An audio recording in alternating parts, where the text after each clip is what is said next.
What's up? It's Turtle Time at Trailer Time, your weekly dose of geeking out over epic trailers at Zoomin TV Games. The Green Ninjas finally crawl out of their shells and back onto our screen in Michael Bay's latest. Check it out.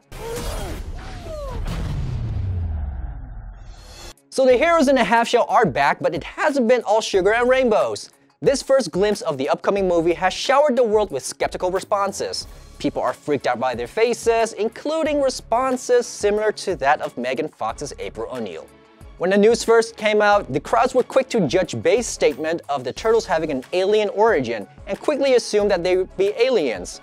But rest assured, it's the ooze that is of alien origins, and the turtles are still creatures that once walked our planet as tiny little reptiles. What I'm curious about is Master Splinter.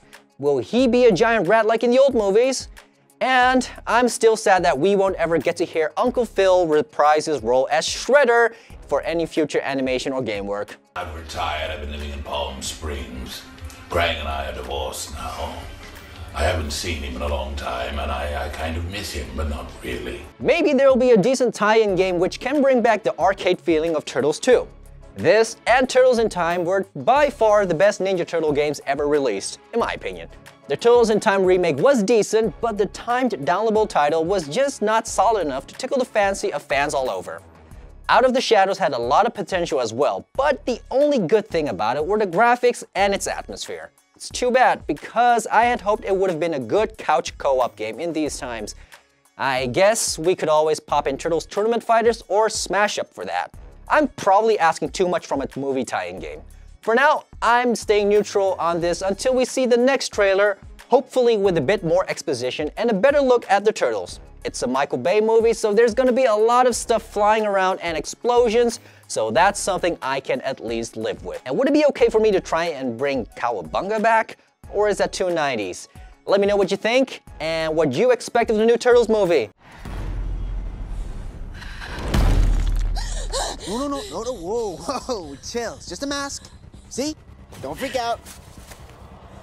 Right?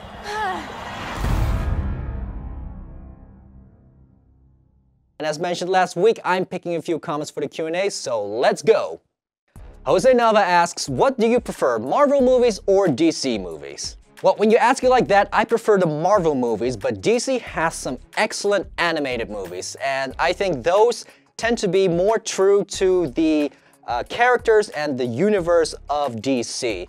But the Marvel movies just blow my mind in the theater every time. So I'm kind of on the fence with that. So movie-wise, Marvels, but animation-wise, definitely DC movies. Adam the Mulemaster wants to know, what Marvel movie would you like to see get made? Well, it's not necessarily a movie. I would prefer to see a TV show of Black Cats. Ever since I saw her in the animated series of Spider-Man, I wanted to see Black Cat, and just every time a Spider-Man movie came out, I was praying that Felicia Hardy would be there. And I also know that once I've seen her, I would want more, so a TV show would bring me a lot more Black Cat. Oh yeah. HimH7 asks, can you name all the cameos from Stan Lee? Oh, can I? The Trial of the Incredible Hulk, he was a jury foreman. And then in X-Men, he was a hot dog stand vendor. And let's see, Spider-Man, he saved a girl. And then in Daredevil, he was reading a newspaper and little Matt Murdock stopped him from getting hit by a bus. In the Hulk, he was a security guard. In Spider-Man 2, he saved someone, not a girl, but a woman this time. Then in the Fantastic Four, he played Willie Lumpkin, the postman. And then he got phoenixed in X-Men The Last Stand. He was chatting with Spider-Man in Spider-Man 3, and then he was trying to get into Reed and Sue's wedding in Fantastic Four: Rise of the Silver Surfer. And let's see, Tony Stark thought he was Larry King in Iron Man, and then in The Incredible Hulk, he got poisoned with Hulk blood drinking that green stuff. In Iron Man 2, Tony thought he was Hugh Hefner. And then in Thor, he was the truck driver trying to pull out Mjolnir from wherever it landed. Captain America, the first Avenger, he was a random general. Avengers, at the end, he was a non-believer. And my personal favorite, he was the school librarian in Amazing Spider-Man, who was wearing headphones, listening to classical music, and had no idea the Lizard and Spider-Man were fighting. Then, Iron Man 3. He was a judge in a beauty pageant. And then in Thor the Dark World, he was a mental ward patient asking for his shoe back. So that was all of them, and I can tell you for sure that he's in Captain America the Winter Soldier as well. Thank you and Excelsior. And that's it for this week's Trailer Time. Thank you for watching, and be sure to follow us on Facebook, Twitter, and check out our other content in the description below, as well as my own channel. I'll see you guys next week.